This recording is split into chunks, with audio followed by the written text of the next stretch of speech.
Basu with us. I've been meeting Anu for many years at the academy, at the AOM.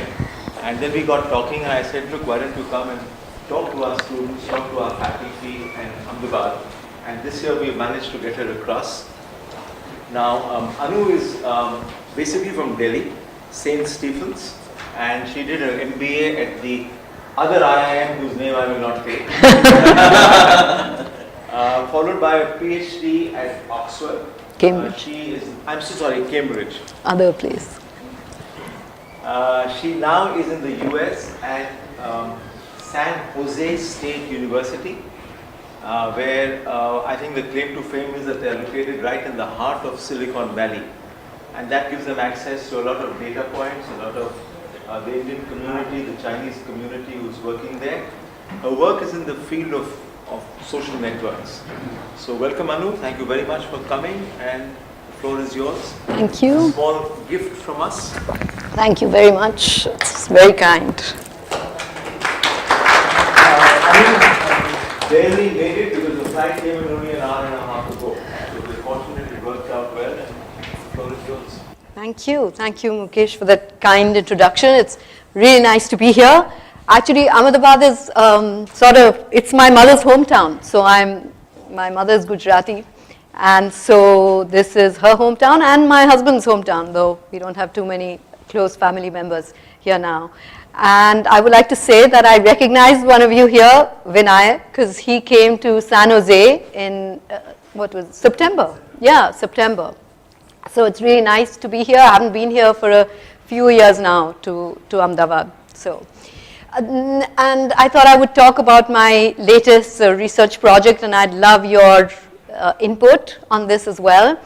Just as background, my PhD was on public expenditure decision making, nothing to do with entrepreneurship, but I got interested in entrepreneurship after my PhD. When I was working there, I got interested I found that in the UK, there were a lot of the first census, the 1991 census was the first census where they provided data on Indian, Pakistani, Bangladeshi people in the UK.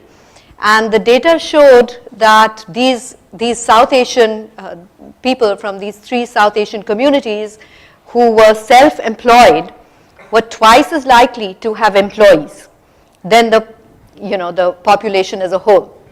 So I got interested, and I found that the research done in the UK, in Europe, was mostly said that those who had their own, the South Asians who were setting up their own businesses were doing so because they couldn't find any jobs, and they were employing their own family members. So I thought to myself, well, first of all, I have 4 degrees, but at the time when I was studying, we had no courses in entrepreneurship, and I don't come from a background of entrepreneurs. So I said, it's not so easy, like if I had an idea, but to start is pretty tough.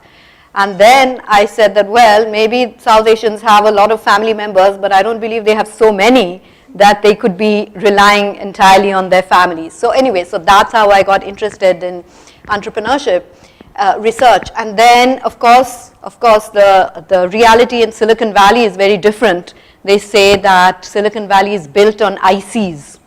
And can you guess what IC is?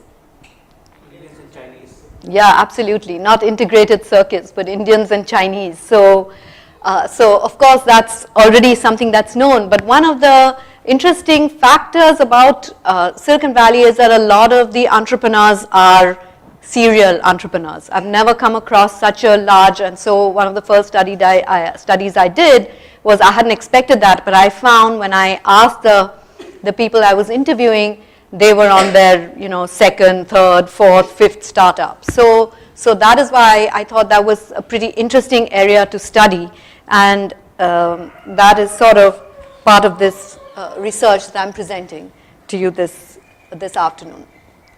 Oops. I'm holding it ulta.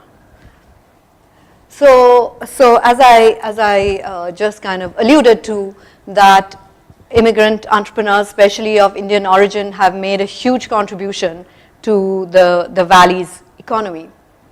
And of course to the US as a whole, but particularly to Silicon Valley. and it's found that nearly a third of all startups until 2012, between 2006 and 2012, had one founder of Indian origin. So, and actually that's kind of, you compare with the fact that there's been a decline in the share of immigrant founded startups as a whole, and in the earlier times there was, the Chinese were more prominent as founders, but now Indian entrepreneurs have become more prominent as founders in these companies. And then the other thing that's interesting is that, as I don't know whether you've heard of Annalise Saxenian, she's a professor at Berkeley, and her research shows that she talks about brain drain and brain circulation. So that there's been, the fact that many of the Indians have gone back to their home country and, started businesses there. Well, she doesn't talk about starting businesses necessarily, but, maintaining connections with their home country. And that's true of, again, of other communities like the Chinese as well. And like I just said, many of them have started multiple businesses. So, and that's not like portfolio. It's not like they have, they're managing and running 3 businesses or 6 businesses at the same time. No, we are talking about people who start a business. Generally, they sell it, or it's acquired, or, so they sell it, or it folds up, whatever, and then they start another business. So what I found is that there is some gap in the literature in terms of studying serial entrepreneurs. So first of all, the immigrant and ethnic minority business literature focuses on what the entrepreneurs do in their host country. So if they've migrated to whatever, to the US or to the UK or wherever, then it's the host country environment. And then the international business literature focuses mostly on the firms. It's a firm level analysis rather than individual level analysis. And then there are a few studies of transnational visas, transnational ventures. There are a few studies, but again, they focus mostly on the on family networks. And then, so the role of prior startup experience hasn't really been studied.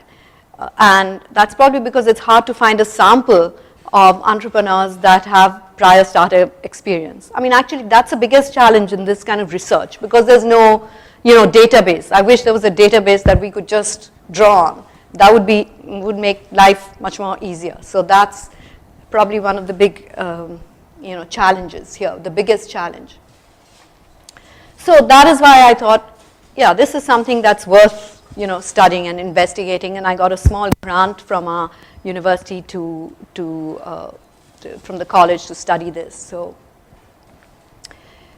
and oh my gosh, there's too much writing here. But anyway, so what are the theories that one can draw on? There's the resource. By the way, I didn't ask how much time I have. When should I stop?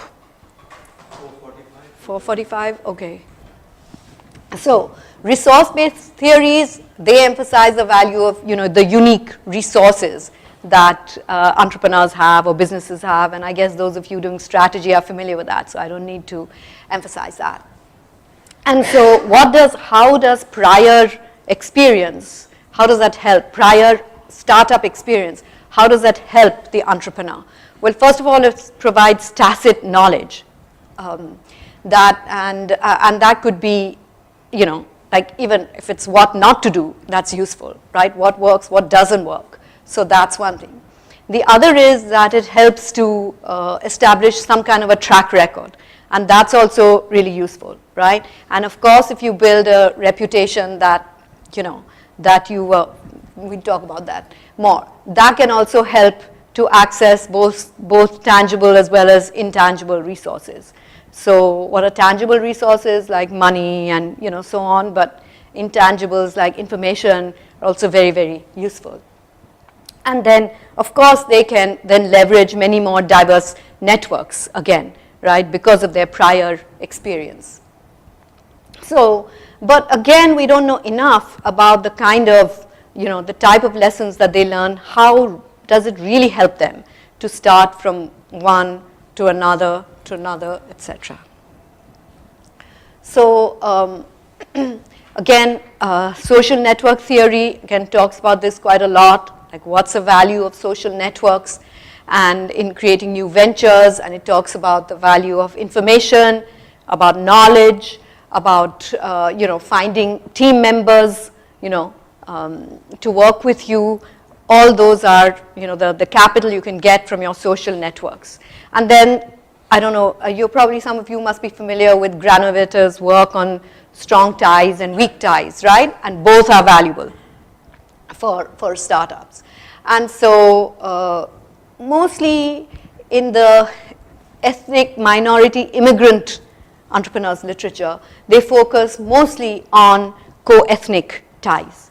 And usually they focus on the local ties, because remember, they are looking at entrepreneurs who are in their host country. So people who have migrated, they are in the host country, and they rely on other people from their own communities to help them. So that's the kind of the immigrant literature focuses on that. And then because you interact with those same people over a period of time, you build stronger networks. So for instance, in the UK, I found there were strong networks. They were quite specific. So like there were, the strongest network that I came across was in the Gujarati community in the UK. So the Patels, so not even all Gujaratis, but the Patel network, very strong. So many of those Gujaratis who'd moved from East Africa to the UK, they kept really strong ties, and they would help each other. And even if they belonged to, like, someone owned a pharmacy, someone was into the retail, the Europa Foods business. There's a pharmacy or a chain as well owned by them, by one of the Patels. And then even if it's importing rice or whatever. But so the sectors could differ, but they all had really strong ties because of their shared background. So anyway, so those are the kind of studies that exist right now. And what is this literature on transnational entrepreneurs? So the literature distinguishes actually between immigrant and transnational entrepreneurs. So when I started, I thought, oh, they all sound kind of the same, right? They're immigrants. But no, transnationals entrepreneurs are those who have set up businesses in two countries at roughly at the same time. So they operate at the same time. And so that's what it focuses on, the cross-border ties of entrepreneurs. And so while they consider the role of family networks, they don't really consider anything they haven't worked on prior startup experience. And so those are the research questions that that I'm trying to answer. Prior experience, how does that affect the skills and the abilities? How does it affect access to social networks? And does it make it easier to launch transnational businesses? And then, we used various theories to kind of to explain this. And I can discuss this further. And so how is this, like I said, the toughest part is how do you do this research? And so one of the benefits is that I have, when we moved to, so I don't know whether you've heard of the group called TIE, the Indus Entrepreneurs. You're familiar with it? Yeah, so my husband and I were involved in helping them set up in the UK. So when they set up TIE UK, I think it was about 99 or so, when we were still in the UK. So then we helped to, we met many of the people from TIE. And because I had so many contacts with the entrepreneurs, I had to bring them to join TIE and so on. And so then when we moved to the US, again, we reestablished those contacts with TIE. And therefore, that's kind of, one of my comparative advantages, that I have a lot of contacts, and they are now kind of like friends of mine. Yeah. Can I ask a clarification? Sure. Mm-hmm. How do you conceptually separate the prior startup experience from the experience of building networks? Because the two things happen simultaneously. Mm-hmm. Because you are saying prior startup experience is leveraging networks. Yeah. But networks are built as you gain experience. So conceptually, how do you distinguish the two things? Yeah, so I'm saying, yeah, so they are kind of, they are both occurring at the same time. On the one hand, you're setting up a business, right? And then you have some, so they are interrelated, of course. So you have some networks, and then you can, you set up a business, and then you also draw on those networks as you set up the business.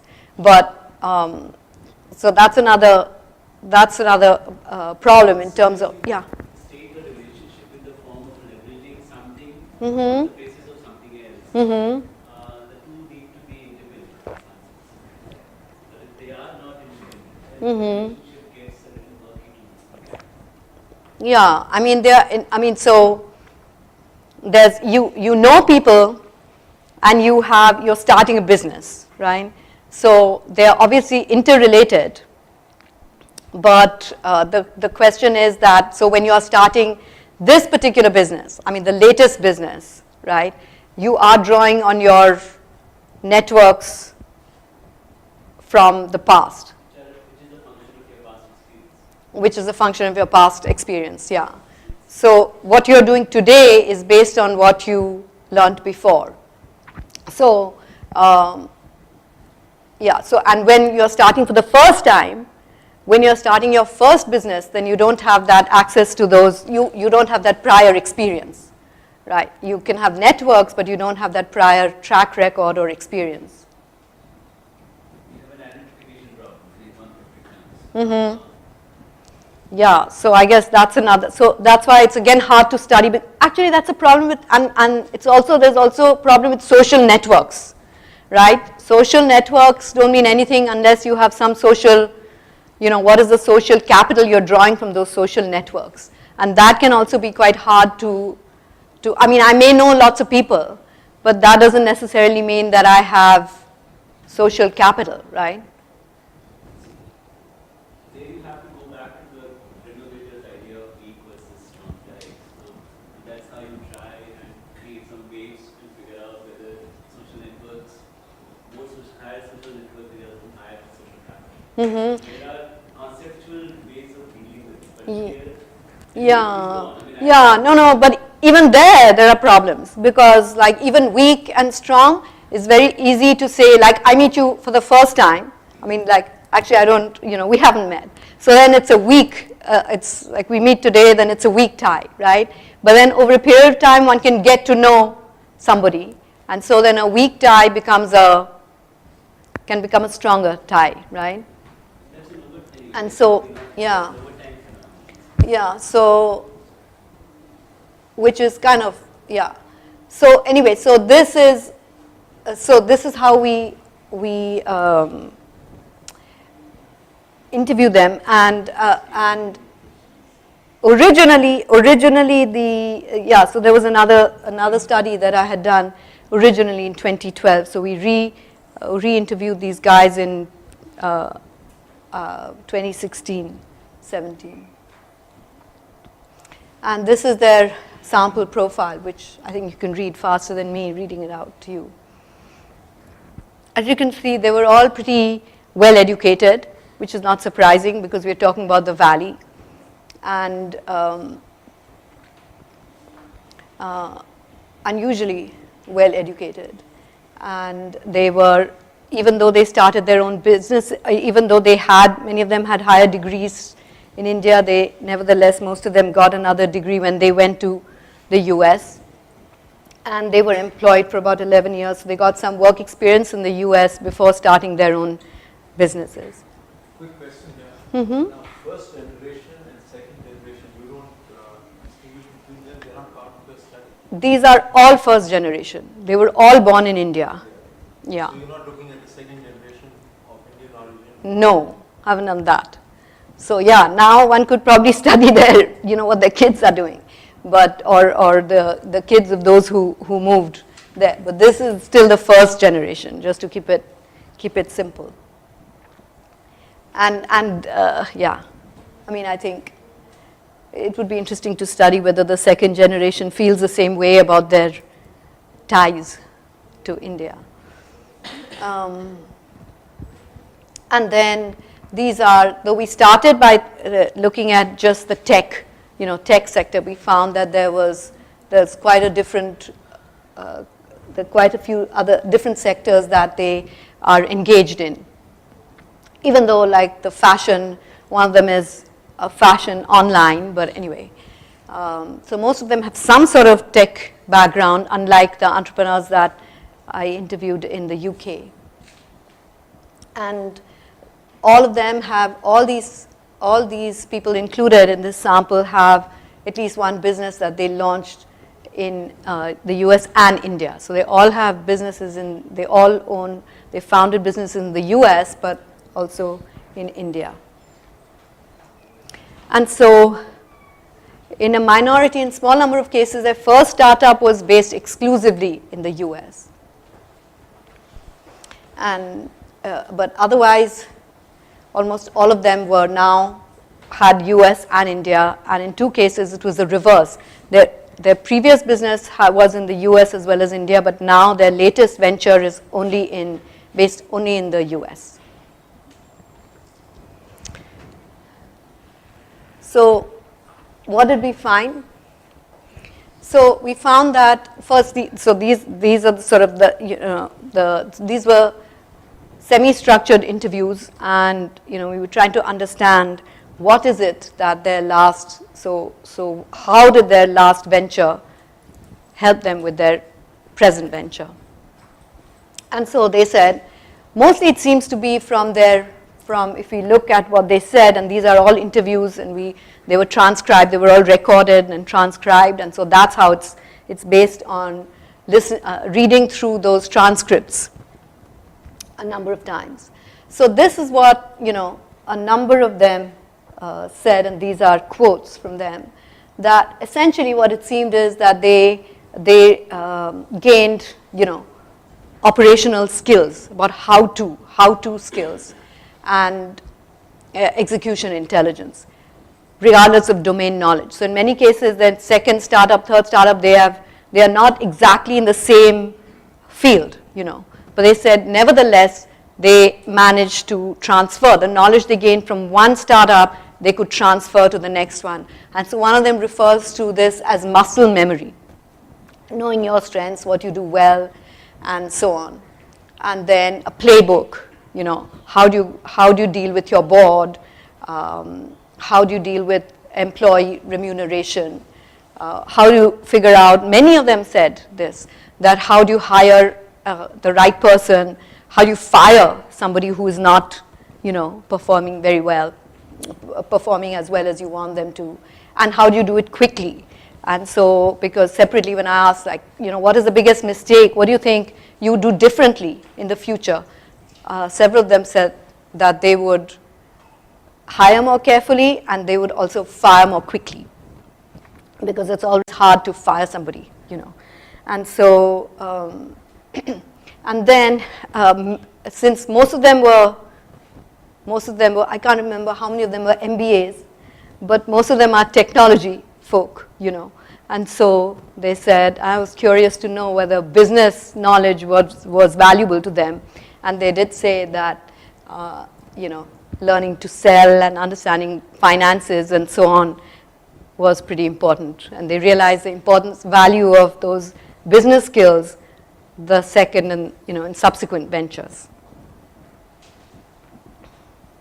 And then how did it lead to what was a value in terms of social networks? So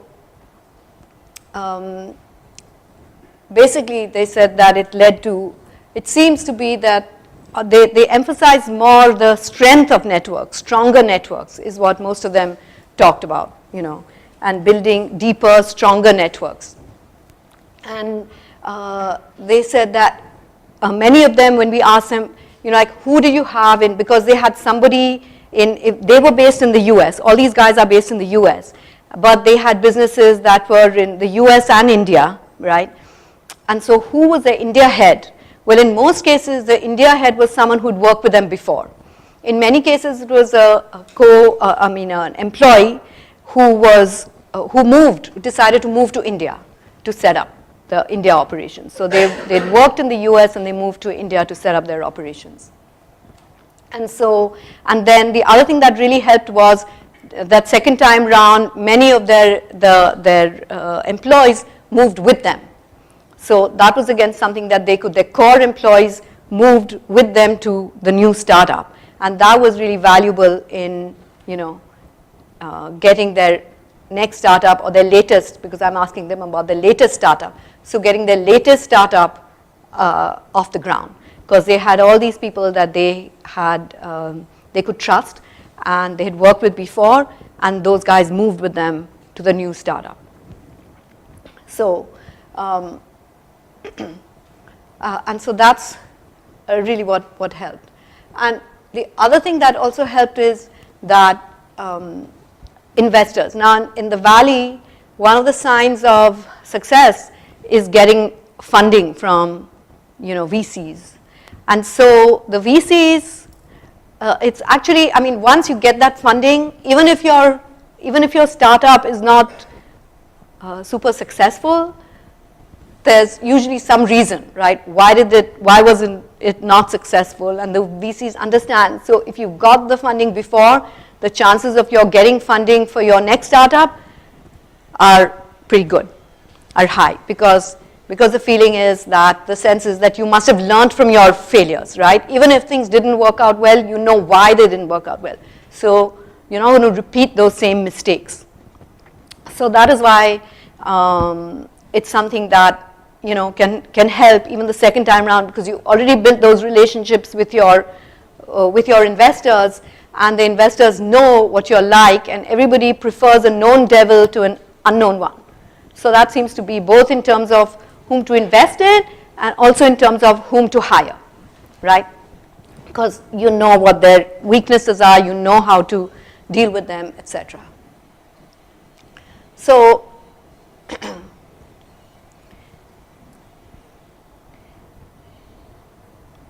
So as I said, almost all of them, barring two, had transnational ventures. Okay, there are two questions, one at the back and then here. Yeah. So back when we were in San Jose, we had the same discussion. And apparently this kind of behavior is only in the US. The VCs do not punish failures. Uh-huh. But is it the same for India or even for Ireland? For example, there were students from Ireland who said that failures are punished, they are not given funding again. It's like they're dealt with more caution by the VCs. So what is your thoughts on that? So as I said, usually, like if a startup fails, there's some reason for that, right? Now, is a reason that, and the fact is that the VCs will do their due diligence on the entrepreneurs and the startup, right? So they also have some understanding of why it failed. What happened? Was it too early? Was there a problem with the team, or was it a problem with the strategy that was used? And then when we say failure, that's also kind of, so was it because of competition? And what is failure? Was the company like closed down, or was it acqui-hired? So were the people hired at, was the technology valuable, but the company wasn't doing well for whatever reason, So there are a number of, it's not kind of, it's more nuanced than just saying that it's a failure, right? What is a failure? And so often what happens is that, it just didn't work because the market wasn't right, or, the market didn't grow fast enough, or maybe there's a problem with the team, but then maybe one of the guys who was, the VCs thought was really good, if he sets up another company with someone else or whatever, then they could get funded, because the VC already knows them. So it's also a question of, like how do they fail? So it's not sort of like, oh, you failed, so I'm not going to invest in you again. You know what I'm saying? It's more complicated than that. There is no cultural thing involved in this, like in an Indian ecosystem or maybe in a certain country, or maybe, for example, US, like we have heard that they really encourage crazy ideas. The craziest of ideas are kind of encouraged there, but that may not be the same in India. Yeah, I think that if crazy ideas are encouraged and they do really well, right, then in the future people will think differently, right? Because then they'll say, wow, this guy, we thought, many of us thought he was crazy, but he did so well. And so therefore, you know what, it's worth encouraging these. If you find an entrepreneur who's a little bit crazy, maybe it's worth actually investing in them, because maybe they are seeing things that we don't see. Because the point is that we all see the same reality, right? But some people see it a little bit differently from others. Some people see something that others don't. So maybe we call them crazy, but maybe they are seeing something that we don't see.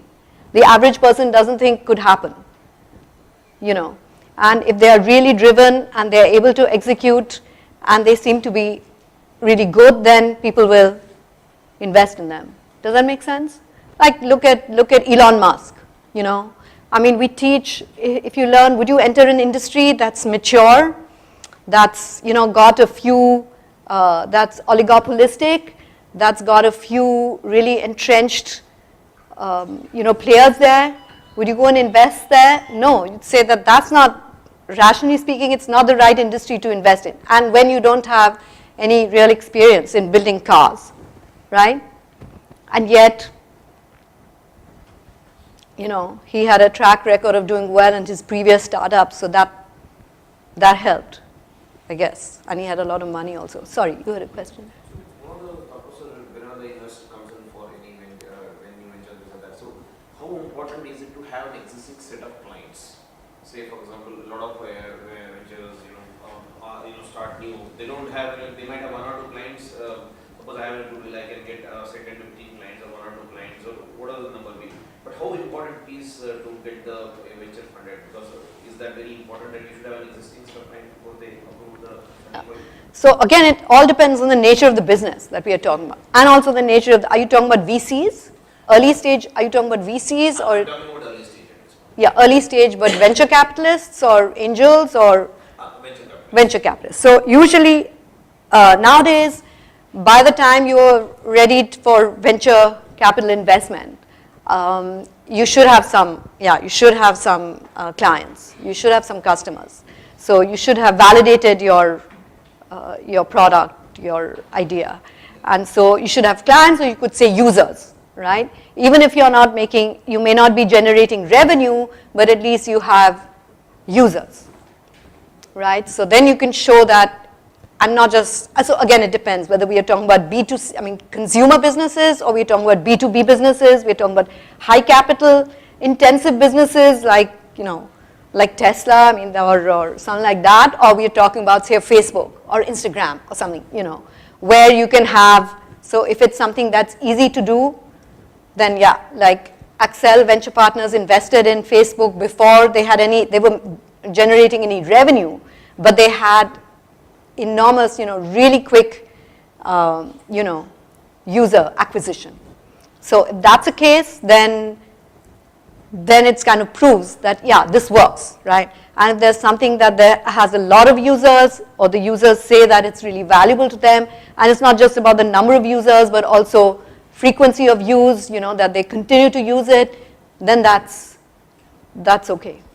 I mean, so that would count. Again, you can't do that if it's highly capital intensive. It becomes much more difficult, right, to prove that. But if it's something that's something on the internet where you can get users very quickly, then yes, you definitely need users. So anything you can prove your model would definitely help. Yeah. Are these ventures mostly funded by Indians funders or the American funders? So like, is it the community that is supporting the startups or? Yeah, that's really interesting. So I think when it started, that might be interesting to study. But now what's happened is that these venture firms have Indian partners. right? Almost every, I haven't studied that, but almost every VC firm that I can offhand think of has at least one Indian partner, you know. Look at failure very differently when they're doing the same thing or investing in startups in India. Yeah. So these are, they haven't got really, the people that I've studied haven't got funding from India. They're getting funding from US VC firms. And some of those VC firms do have Indian, many of them have at least one Indian founder. And that is one of the theories that, that I have not studied, but a hypothesis that most of these VC firms have at least one Indian partner, and that helps Indian-owned startups to get funded. Whereas there are very few women VCs, and perhaps that is to the detriment of women entrepreneurs getting funded. Because if you see someone who's like you, then you're more likely to fund them, because you need to feel a sense of, you know, connection exactly with them. So if you feel connected because of your, you know, gender or because of your ethnicity or whatever. And also you could say that the VCs don't know, if they're all men, maybe they don't understand very much about a women-oriented business, you know, that's geared towards women, unless the business has got a ton of users already or customers already or whatever. But still, the VCs may feel that they are not competent enough to, you know, to help and support the business. So I don't know which way it is. It's probably, maybe I'm being kind to them, but you know, that's a fact of the matter. So in fact, like Thai started its own launchpad, you know, to help Indian entrepreneurs from India, but they have not been that successful. So, I mean, I'm assuming they're not successful because they're no longer doing it. So first of all, that's difficult because if the business is located in India and the guys are located in the US, you know, it's not enough that you're investing in an Indian entrepreneur. You've got to be in proximity to the entrepreneur. And maybe they don't know the reality of how business works in India. So they may be of Indian origin, but they can't really support entrepreneurs based here when they are based there. So, so I found that, so when we began, we were thinking that, you know, why did these, the guys in India, maybe I shouldn't have shown you this, but why do you think they launched Transnational Ventures? Was it because of, you know, because of emotional factors, because they belong here, belong to India, or was it because of economic factors? And so what I find is that it's actually mostly because of economic factors, which I guess is not surprising because, you know, as an entrepreneur, you have to make business decisions, right? And so, and mostly it's because of, you know, you want 24/7 business, and you can hire and this was particularly true earlier on, that you could hire people for less than, you know, the differential, the wage salary differential was much greater than it's becoming less and less, right? And so it was, it used to be even bigger before. And so often they found they had connections from their previous business in terms of finding the right people, an R&D arm or a group of people that they could then hire and who could work here. So that was, economic factors were sort of more important. Yeah. So what's meant by emotional factors? Pardon? What's meant by emotional factors? Oh, emotional factors meaning that they started a business here because they belong here and they wanted to so some of them did say this, that they always wanted to start a business because this is their home country, and so they wanted to return here and start a business, you know, here and help their motherland and so on. That slide you were saying that emotional factors play a smaller role. Yeah. So for the most part, all these entrepreneurs are very rational. Yeah, that's what I find. Yeah. But could it be because they started up in the US, that's why they feel that way, that's why they behave that way? Is their thinking because they started their venture in the US itself? I don't think so. I think it's, I mean, it could be, but I think it's more about like when you're starting a business, right? You are starting a startup, particularly if you're going to get external funding. But even if not, you have to make decisions based on what's best for your business, right? What makes business sense. And so you're not going to do that because of other factors. Though I had thought that maybe those would play a role. I mean, had it been vice versa, where a guy in India starts as a startup and then starts up in the US, would he be more relational in his approach? It's counterfactual. I don't know. What do you think? Do you think people in India start business with emotional factors? Would you start, I mean, like, Just talking about the relational approach. right. Being Yeah, I mean, so sometimes they chose, but I find that even in terms of like, so they choose for reasons that make sense, right? So logical reasons. So like one of the guys, so why do they start so that's another question. India is a big country. So why do they start in Bangalore versus Pune versus Ahmedabad versus Delhi or whatever, you know? And so we find that again, the reason is, most of them gave reasons like this, that, you know, that they have somebody they know who's based in a certain city, and so if that guy has contacts there, then they would set up there.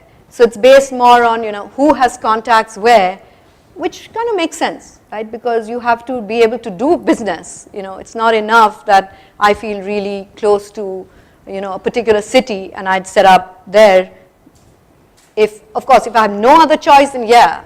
But otherwise, I do it more because I feel that I'm going to get the right sort of employees over there, or the right culture there, so that I can actually set up my business in that particular part of the world, part of India. So, and then they also, actually interestingly, they also talk about relying on their alumni network. So many of them rely on alumni networks. If they don't have family, then they rely on alumni networks to set up. So again, location in India seems to be driven mostly by pragmatic factors, not because it's their hometown. So we are just saying this because we ask, is that your hometown? And that's not necessarily the case. So then if it's not their hometown, so then why do they set up there? It's because of some other factor, like, you know, access to people that they know over there. And so, I don't know, there are different colors here, but anyway, evolution of serial transnational entrepreneurs. And so, again, what did they do in India? The nature of the work they did in India seems to have changed a little. So initially, they began by doing kind of, you know, the back-end work, the testing, the support services, and then over a period of time, they went on to do more kind of, you know, product development as well here. And that's probably because, you know, of the nature of the people they could hire. But at the same time, almost everybody said there are good and bad, you know, reasons for setting up in India. So there are many challenges as well. So they learned from the initial startups, but they also found that there are many challenges in terms of infrastructure, that they found that it's all pretty hard. They said that even though they belong to India, because they haven't actually worked in India, because many of them, you know, they graduated from IIT and they went off to the US for their next degree. So they never actually worked in India. They didn't know what the reality was. And when they returned, they thought that they could understand it because they were Indian, but they found that it didn't help. It wasn't sufficient to be Indian, of Indian origin, to operate in India. So in fact, the people who were successful, the entrepreneurs who were successful, were those who hired their India managers here with experience having worked in India. Not someone, I mean, one case I know just stands out in my memory is this really smart guy, IIT educated, Harvard Business School. He hired an Indian to run his India operations, but that guy had also worked only in the US, never worked in India. So he hired him thinking that he was very, you know, he trusted him completely, but when that guy came to India, he couldn't run the operations. Just didn't, because he just didn't have the experience, didn't have the understanding of how to run, how to manage people. It's about management, actually. He didn't realize how to manage people in India. Yeah. So these transnational businesses, I'm assuming if most of them are tech businesses, then it's really these entrepreneurs really following a template-ish way of setting their businesses up. Because if you have a tech company, then you would have a tech office back in India because it's cheaper, more talent available. And then I'm curious that will this be different for anybody else, any other ethnicity? Because then it's cheaper to set up a tech office in India and then have your sort of business office in the US because funding is easily available, better networks and so on and so forth. So do you see a difference there in terms of, or is it the same irrespective of my ethnic roots? I think if you have ethnic roots, and if those ethnic roots give you access to sort of people with an understanding of how to do business in India, then it definitely helps. So if you have someone who has no ethnic roots, if you have like a Chinese entrepreneur, say, wanting to set up, in India, I think that would be tougher, right? Because they wouldn't have any sort of linkages with people based here. So even though I may want to set up and I live in the US, but I have family or friends or alumni networks that I can draw on, and people who live here, they can help me to find other people maybe who can actually understand how to operate the system over here. So it's not sufficient to it's not sufficient to be an Indian, to have the ethnic roots, but it helps because so it might be necessary in terms of finding the right people to help you start. Does that make sense? So then you're saying that Indians would be better equipped to set up transnational businesses between US and India because they would have. Yeah, that's what I'm saying. I would think that it would because of those roots. It would be easier for them to set up here and in US and here rather than here and US and China. However, two of them, I don't know, maybe I've finished almost. So those are the sort of the findings. That's what it highlights, the importance of between startup experience and social networks in terms of enhancing human capital, that is the experience gain, the knowledge gain, the playbook that they gain from their multiple startups. And then the stronger ties, again, the emphasis seems to be from what they said on strong ties rather than weak ties. And then finally, and so trust with the stakeholders, that is the employees as well as the investors.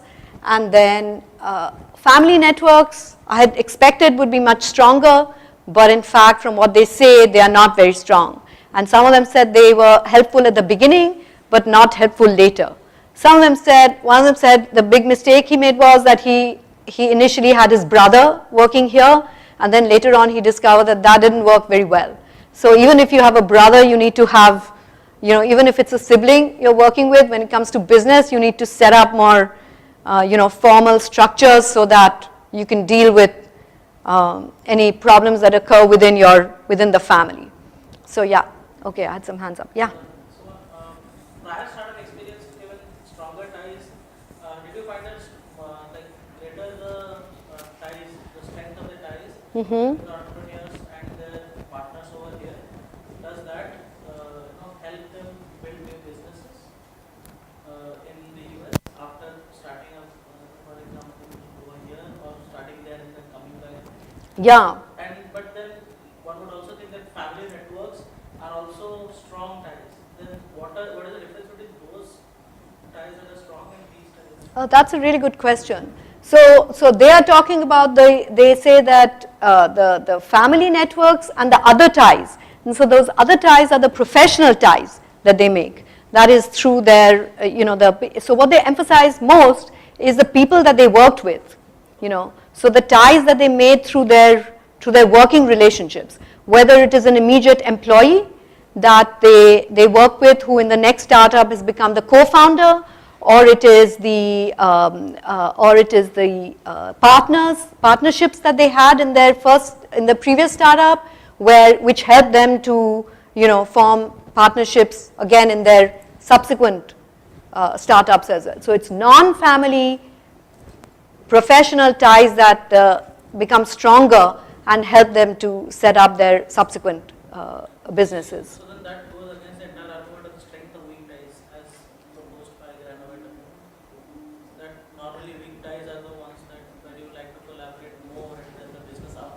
any outcome for that matter is actually better when you have weaker ties than. Yeah, that's right. So this suggests what I was trying to say before, that often maybe something that, a tie that begins as a weak, weakish tie, as it becomes strong over a period of time, those ties seem to be the most valuable to them, because if you and I are co-workers, we don't know each other at the beginning, right?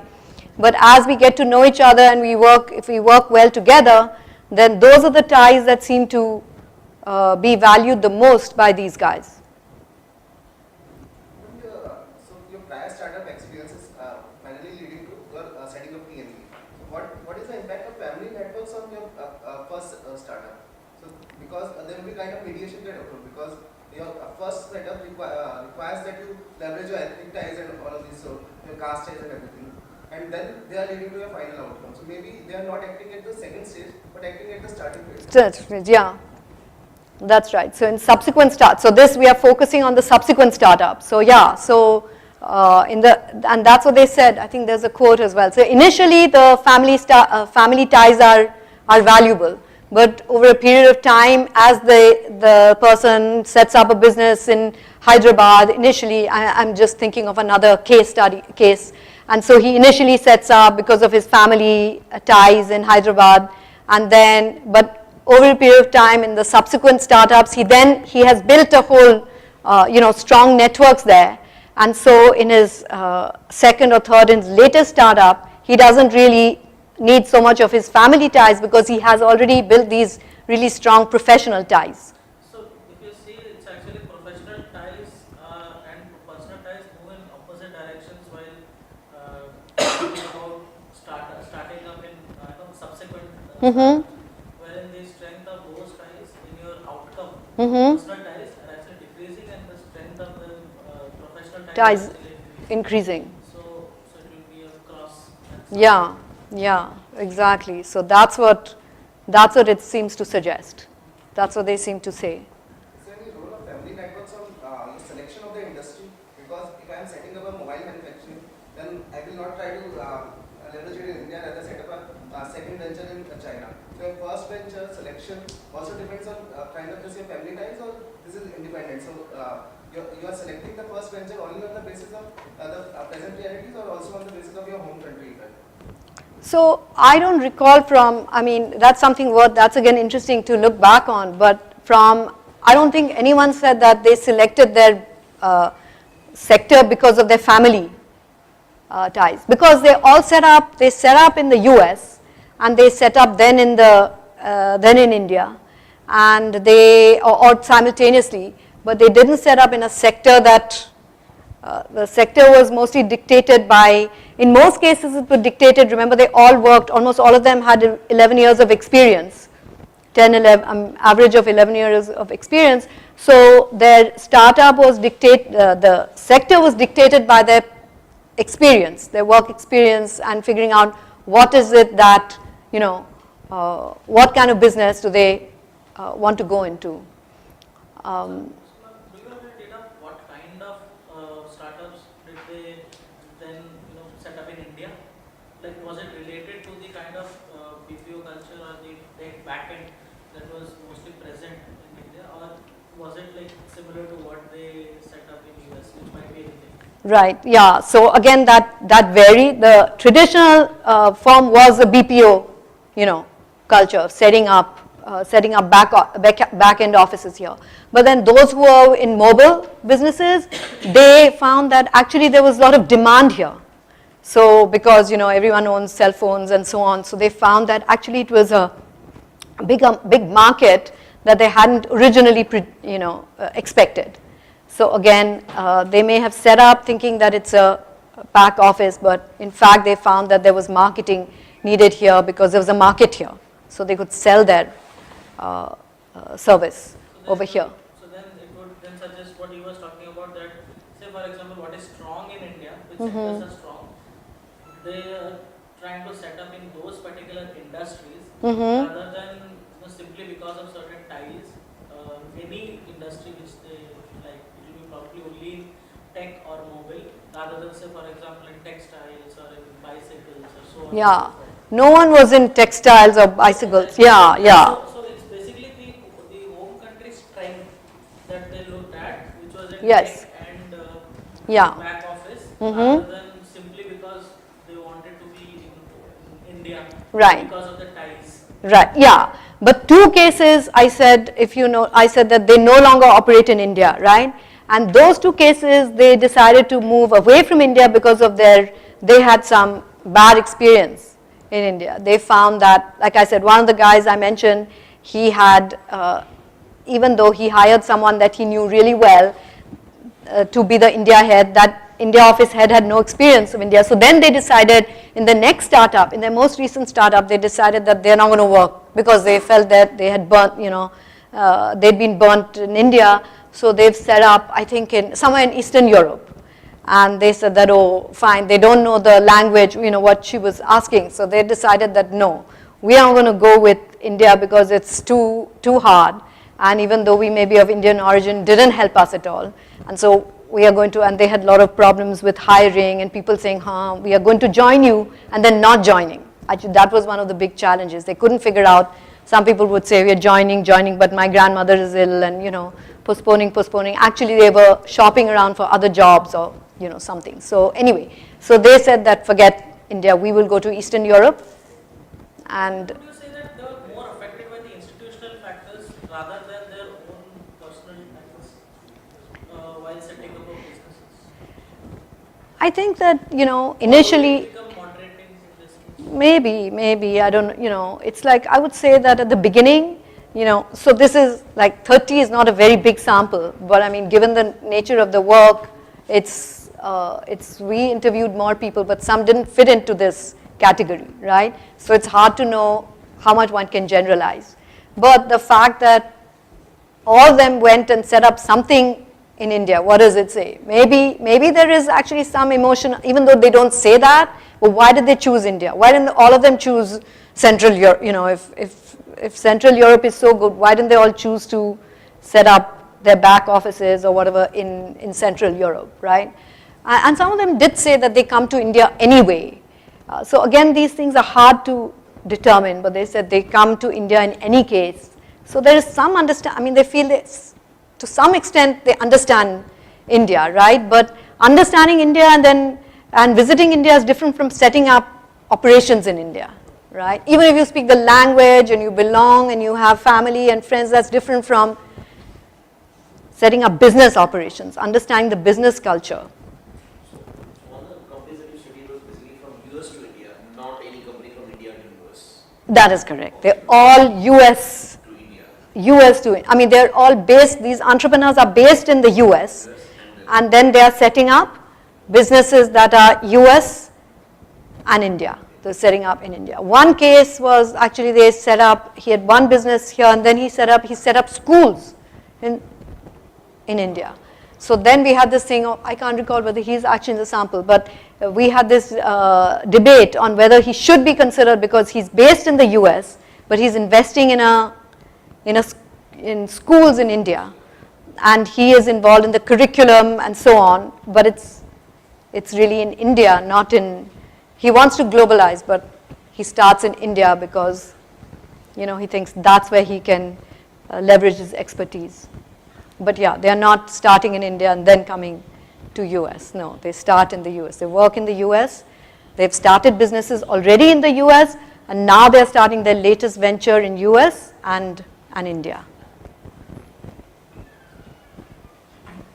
So, interesting discussions around why India, but I think it would be really interesting to look at the decision-making process on what were the other options. Because if it's a Silicon Valley startup, there were other options like Sacramento or Reno, which also has a very thriving startup ecosystem. So why didn't they choose that instead of going to India? So that sort of connection of what were the odds or the cost, that is not sort of very clear to me. Okay, so neither Sacramento nor Sacramento really doesn't have anybody that they can't find the talent there, or Reno for that matter.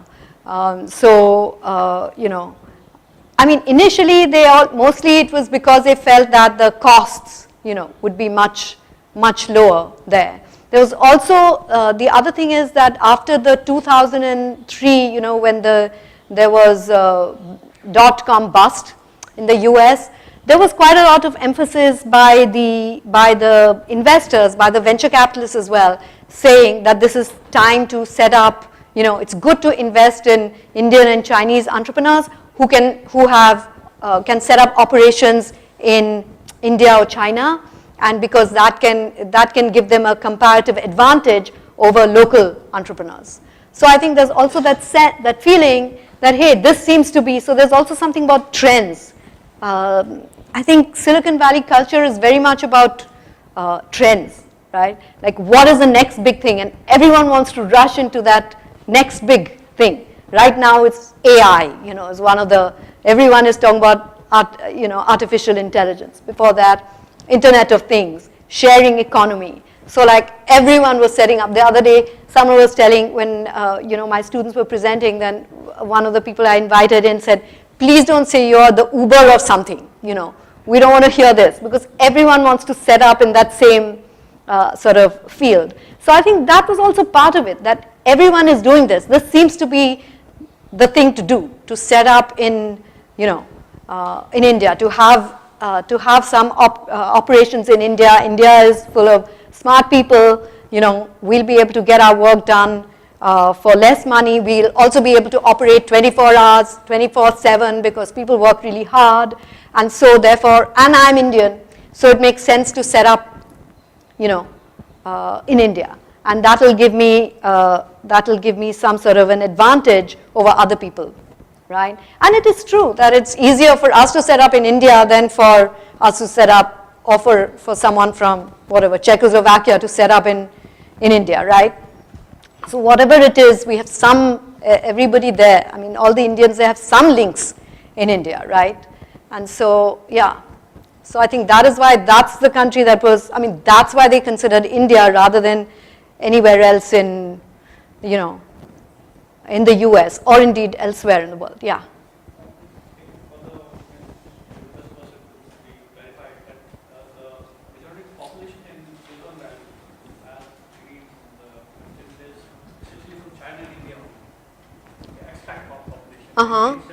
Mm-hmm.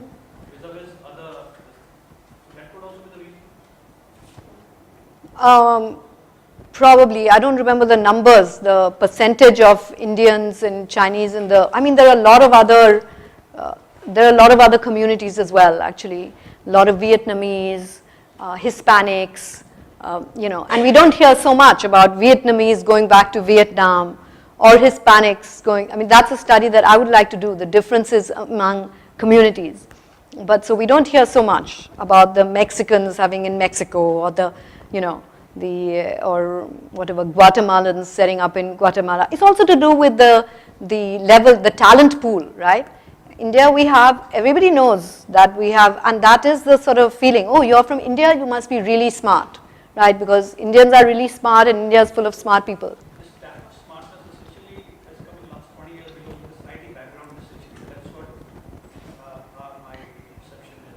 Exactly. That translates straight away because when we talk about F&B visa and those rules were tightening up, so direct effect because in other countries was happening more in our country. Mm-hmm. So it may say so that we are more in number. Yeah, I think, well, that dates back to apparently Narayan Murthy's, there was a 60 Minutes that he did in 2001 where he was asked why his son went to Cornell rather than to IIT. And he said he didn't get into IIT. And so that was like, wow, that means that, it's harder to get into IIT than Cornell? And so that shows that, wow, there must be, IITs are really good. And so actually IITs are much better known than IIMs, I have to say, even though and so I find that they don't know much about IIMs, but they know about IIT. Everybody knows about IIT now. And so not just now, but even when we moved there in 2003, it was like, are you from IIT? I had to say no, but that doesn't mean that I didn't go to good institutions, So IIT has done a really good job in terms of branding and brand recognition. And so there is a sense that, India has a lot of smart techies. And then if you're from India, then why aren't you leveraging your strength, So that is why I think that's really the reason. And you can leverage the talent pool, and it's also, you could also probably save in terms of your money will go further. So whatever funding you're getting from the VC or whatever from the investor, that will go much further if you are using that money in India rather than using it in the US. So I think that's why it's not so much about not so much about the, like because I'm Indian, emotional links to the motherland as much as because that's a smart thing to be doing in the valley.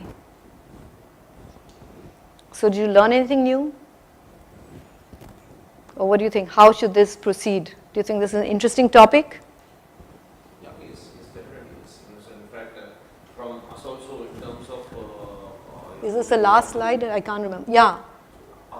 Kind of those who are interested in the startup, which are not now, might be 2 or 3 years down the line, with a little more exposure, with a little more networking in the industry.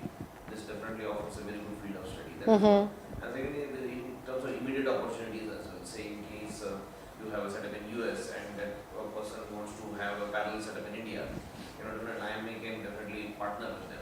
If students are there who would like to contribute to that kind of a setup, absolutely more than interested in that setup. And if we don't mind speaking to the people, also these 25, 30 people who are there, might be, I don't know whether they will be open to having sharing their knowledge or experience with us. We have been inviting such entrepreneurs here just to share their experience. What are the difficulties they had in the entire couple of guys in the PGPs also who recently sold their ventures at a very good cost. So they also came here, they actually spoke to us on the kind of learning experiences. Very exciting actually.